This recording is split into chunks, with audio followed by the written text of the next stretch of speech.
जो एकादशी का व्रत करता है, भगवान कहते हैं वो मैं उसे बहुत प्रेम करता हूँ और मेरी भक्ति को वो प्राप्त करता है।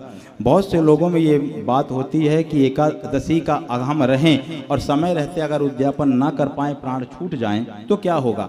तो देखिए शास्त्र कहता है और संतों का ये मत है कि आपका काम है कर्म करना। भगवान ने गीता में कहा है कर्मण्येवाधिकारस्ते मा फलेषु कदाचन।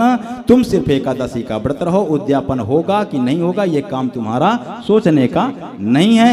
व्रत करते रहो जब तक रहते बने रहो। अगर जीवन शेष है, समय मिले तो उद्यापन कर लेना।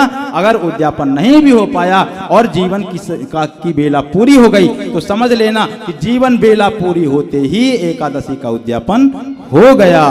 बोलो भक्त वत्सल भगवान की। देखिए जो व्रत लेता है उसके व्रत का नियम का पालन भगवान स्वयं करवाते हैं। एक भक्त ने नियम लिया, मैं गंगा जी जब तक जीऊंगा तब तक स्नान करूंगा प्रयाग में। भक्तमाल में नाभा जी लिखते हैं जीवन भर गंगा जी स्नान करते जाते रहे। समय ऐसा आया कि जब चलते थे तो पैर रेती पे 2 पैर बनने शुरू हो गए, तो उनको बड़ा उत्साह हुआ। भगवान ने स्वप्न दिया कि तुमने जो प्रण किया है उस प्रण से मैं इतना प्रसन्न हूं कि मैं तुम्हारे साथ गंगा स्नान करने जाता हूं, तो जो बगल में तुम्हारे चिन्ह बनते हैं वो चिन्ह मेरे हैं। भगवान उसको बड़ी प्रसन्नता हुई। धीरे धीरे धीरे धीरे वृद्ध हो गए और जब वृद्ध हो गए तो ऐसा लगा कि अब गंगा स्नान हम नहीं कर पाएंगे। उस भक्त ने निवेदन किया, हे गोविंद, लगता है मेरे जीवन का ये संकल्प अब टूट जाएगा, अब मेरा संकल्प टूट जाएगा। मैं स्नान कैसे, मेरा शरीर साथ नहीं दे रहा। लेकिन फिर भी जैसे प्रातःकालीन होता तो न जाने शरीर में कैसे ताकत आ जाती, चल देते स्नान करने जाते। लेकिन घटना क्या घटी कि जो रेती पे जो 2 निशान बनते थे वो निशान बनना बंद हो गए। अब तो जब कुछ समय निशान बनना बंद हो गए, देखा तो जोर जोर से रोने लगे कि हे भगवान, मेरे शरीर ने साथ छोड़ दिया तो आपने भी मेरा साथ छोड़ दिया। जब इस प्रकार से कहकर के रोने लगे तो भगवान अपने भक्त के सामने प्रकट हो गए।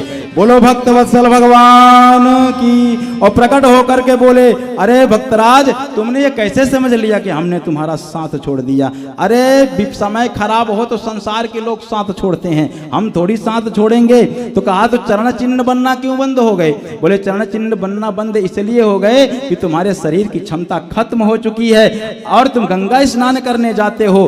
तुम ये मत सोचना कि स्नान करने तुम जाते हो।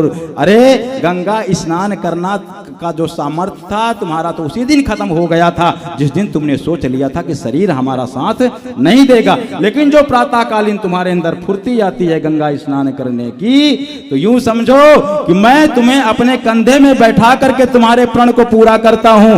अरे जो तुम चिन्ह बनते हैं वो तुम्हारे पैरों के नहीं हैं, वो मेरे पैरों के हैं। क्यों? क्योंकि तुम्हारे पैर तो मेरे कंधे पर होते हैं। अरे भक्त, जो धर्मो रक्षति रक्षिता, तू एक बार प्रण तो कर, तेरे प्रण को पूरा करने का प्रण मैं लेता हूं। जो आवे पग 1, मैं आवाऊं पग 60।